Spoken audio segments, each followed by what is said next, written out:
Silakan Yang Berhormat Shah Alam.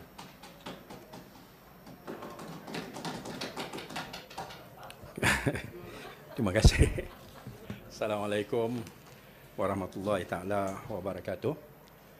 Usul yang saya bawa di bawah 18-1 dan 18-2 telah pun saya bacakan tadi. Boleh baca sekali lagi? Nak kena baca sekali lagi? Ya, ya. Okey. Habislah masa aku, panjang nak hujah. Ya. Rumuskan. Okey. Tuan Yang Dipertua, saya mohon mengemukakan usul di bawah peraturan mesyuarat 18.1 dan 18.2 seperti berikut. Bahawa saya diberi kebenaran merunding perkara tertentu berkenaan kepentingan orang ramai yang berkehendak disegerakan, iaitu bagi berunding isu pengambilan tanah di Kampung Sungai Baru, Kampung Baru, Kuala Lumpur oleh kerajaan untuk tujuan pembangunan semula oleh pemaju swasta.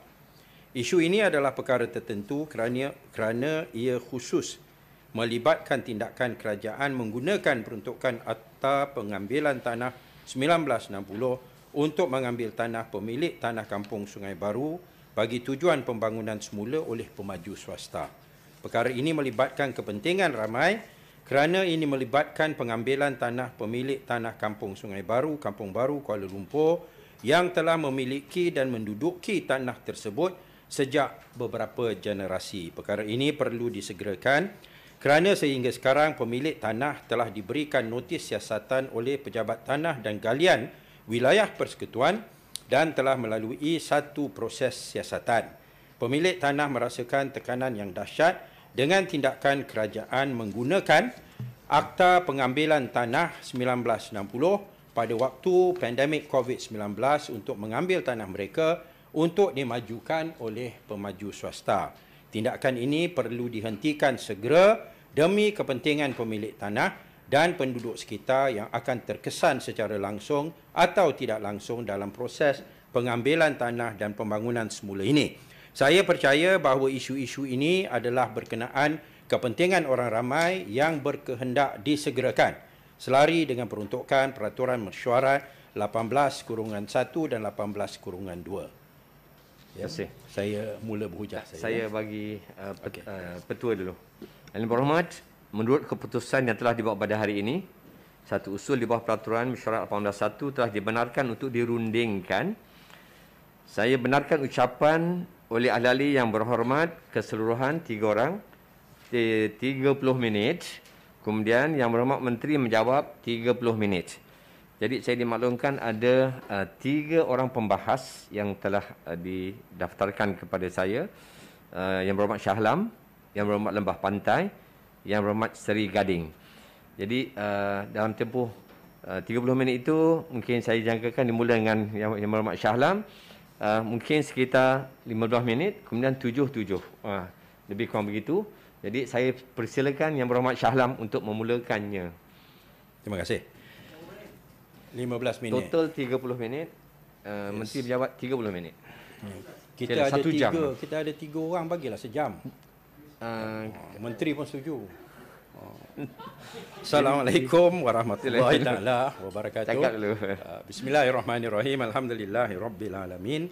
Wassalatu wassalamu ala sayidina Muhammad wa ala alihi wa sahbihi ajma'in. Ya, pada mulanya saya ingin menjelaskan bahawa pihak kami semua setuju perlunya urban redevelopment, pembangunan semula bandar, kerana kawasan-kawasan yang telah lama yang sudah tidak sesuai, yang perlu dibangunkan kembali adalah merupakan satu keperluan, di mana-mana bandar raya pun ianya berlaku, tetapi apa yang kita nak tegaskan ialah bahawa tugas kerajaan adalah untuk menentukan bahawa golongan yang susah, golongan marhain, tidak diambil kesempatan oleh pemaju apabila dilakukan urban redevelopment ini. Kerana biasanya bila dilakukan urban redevelopment ataupun pembangunan semula bandar raya ataupun kawasan bandar itu, kawasan-kawasan yang dibangunkan kembali adalah kawasan-kawasan yang diduduki oleh golongan yang susah. Bukan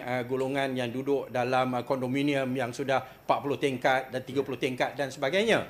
Oleh kerana itu, mereka merupakan golongan yang lemah yang bila didatangi oleh pemaju yang banyak duit, mereka boleh kalau tidak dilindungi kepentingan mereka, diambil kesempatan. Ya. Oleh kerana itu, kerajaan mesti faham peranannya.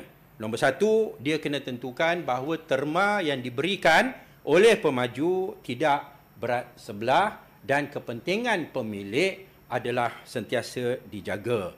Yang kedua, harga yang munasabah dan adil. Ya. Ini walaupun kita serah kepada rundingan di antara golongan pemaju dengan pemilik, tetapi kita kena faham ianya merupakan rundingan yang tidak setara. Ya. Kerana golongan yang susah berhadapan dengan pemaju yang kaya raya. Ya. Oleh kerana itu, kerajaan mesti memantau untuk menjaga kepentingan golongan yang lemah itu. Lebih-lebih lagi, ya Datuk Speaker, sekiranya golongan ini adalah golongan bumi putera orang Melayu kita yang hidup di dalam bandar yang sudah tidak ramai. Dah tak ramai, apabila didatangi dengan pemaju dan sebagainya, maka mereka boleh diambil kesempatan. Jadi sayurlah ya, bagi pemaju. Ya. Saya tidak mahu politikkan isu ini, ya, tetapi ingin ianya diurus dengan baik.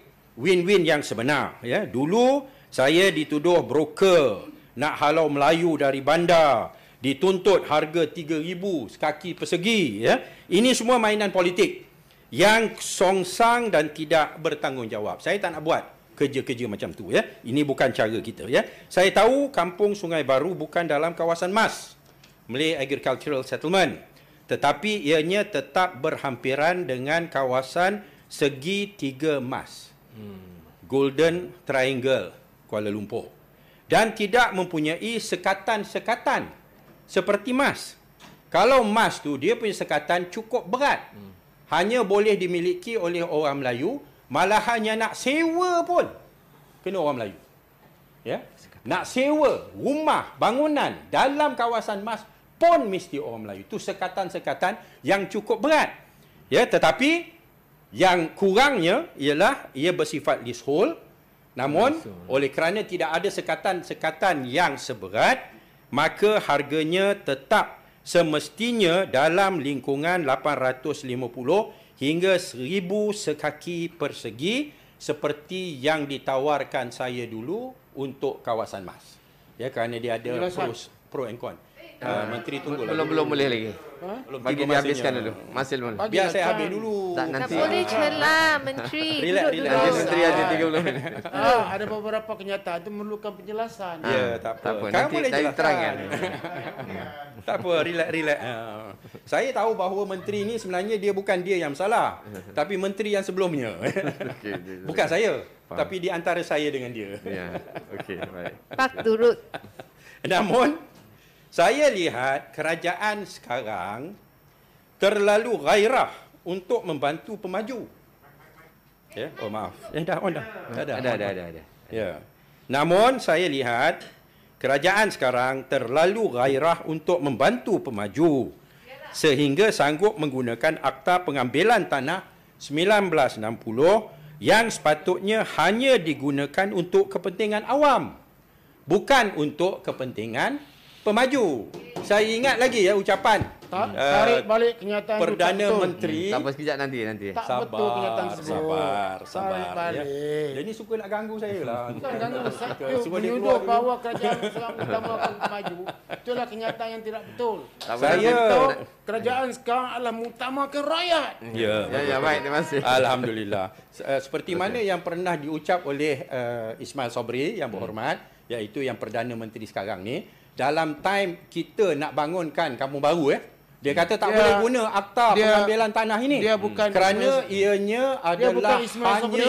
Dia yang amat berhormat Ismail Sabri. Baik, terima kasih. Baiklah. Datuk Speaker, disiplinkan sikit menteri ni. Nanti. Nanti saya kena beratur urus.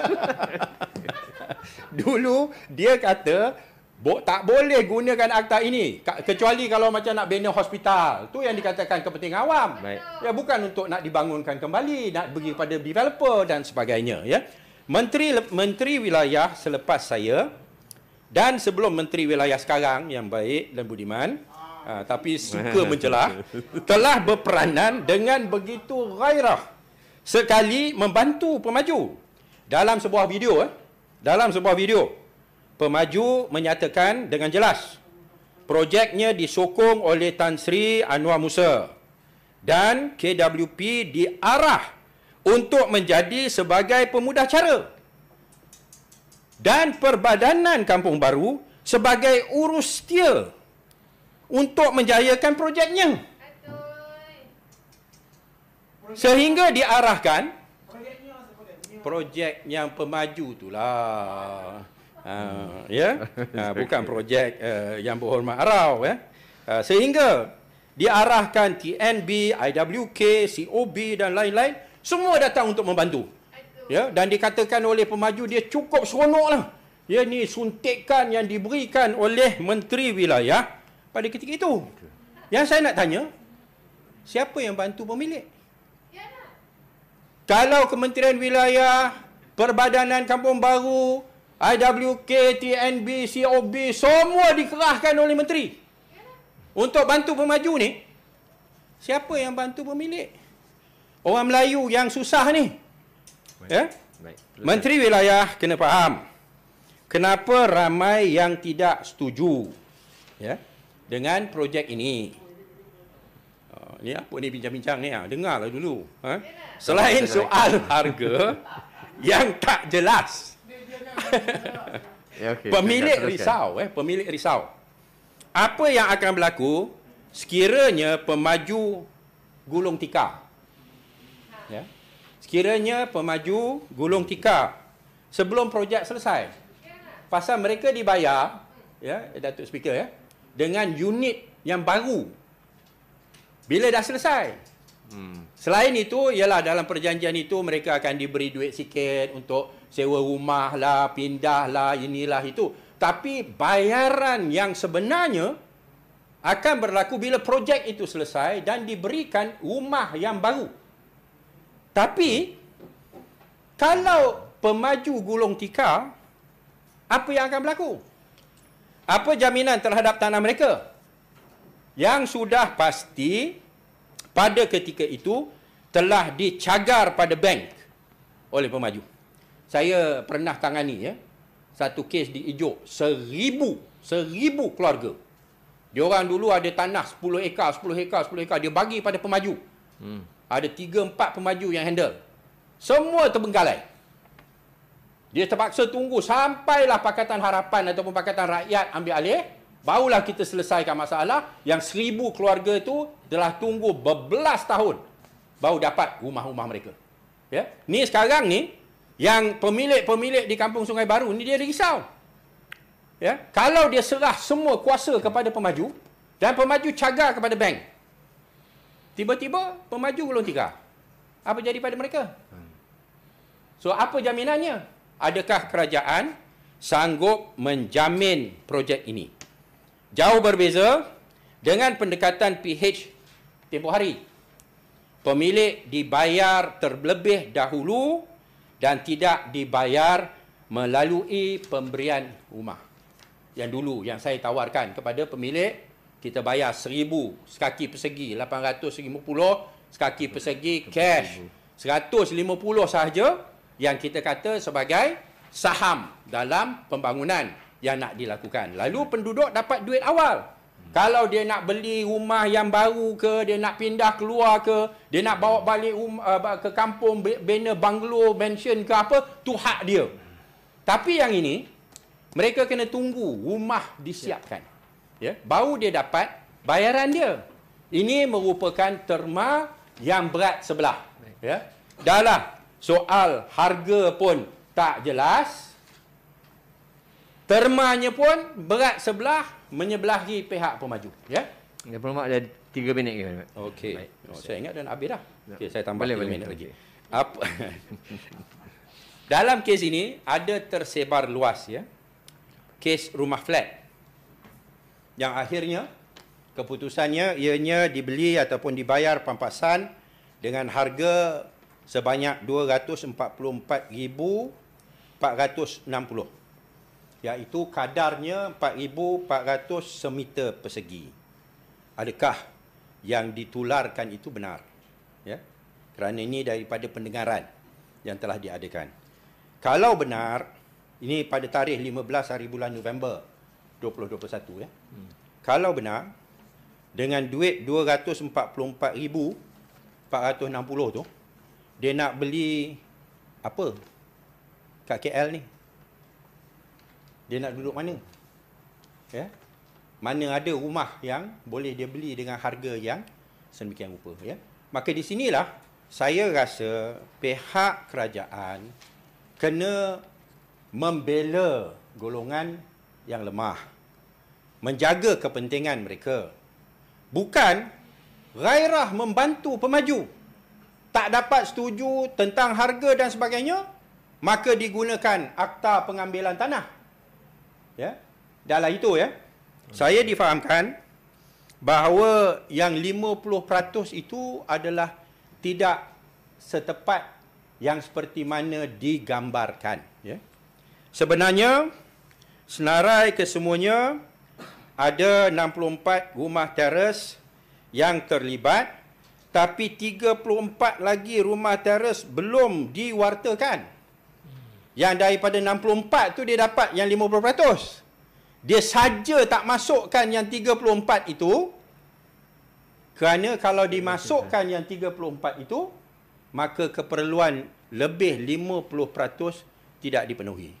Adakah itu benar?